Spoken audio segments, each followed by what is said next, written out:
ભરૂચના અયોધ્યાનગરમાં સાધુના વેશમાં ચોર આવ્યા હોવાની અફવા. પોલીસ તપાસમાં ખરેખર 6 સાધુઓ ભીખ માંગી ખાનારા નીકળ્યા. ભરૂચ શહેરના અયોધ્યાનગરમાં સાધુ વેશમાં આવેલા 4 થી 5 વ્યક્તિઓને લોકોએ ઘેરી લઈને ચોર સમજી માર માર્યો હોવાનું જાણવા મળ્યું છે.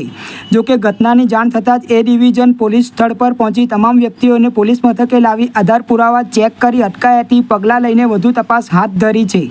ભરૂચ જિલ્લામાં ફરી રહેલા વાયરલ મેસેજોના કારણે અનેક ગામોમાં તસ્કરોના ભયમાં સ્થાનિક લોકો રાત્રિ પહેરેગીરી કરી રહ્યા છે, જેમાં ઘણાએ અન્ય વિસ્તાર કે ગામના લોકોને માર ખાવાનો વારો આવ્યો છે.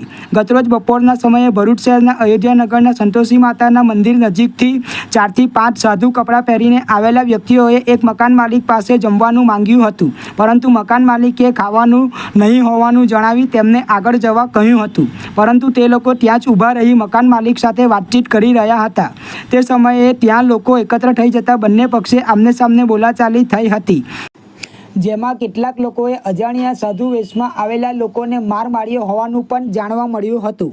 આ મામલાની જાણ ભરૂચ શહેર એ ડિવિઝન પોલીસ મથકમાં થતાં તેઓ PCR સાથે સ્થળ પર પહોંચી ટોળા વિખેરી તમામ અજાણ્યા સાધુ વેશમાં આવેલા વ્યક્તિઓને પોલીસ મથકે લાવી કાર્યવાહી હાથ ધરી હતી.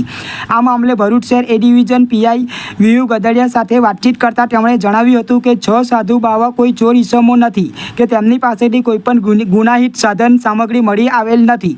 તેઓ સૂતર આશ્રમ હરિપરા ગોવર્ધન જિલ્લો મથુરા આશ્રમના હોય અને ધર્મ જાગરણ સંસ્થાથી સંકળાયેલા છે.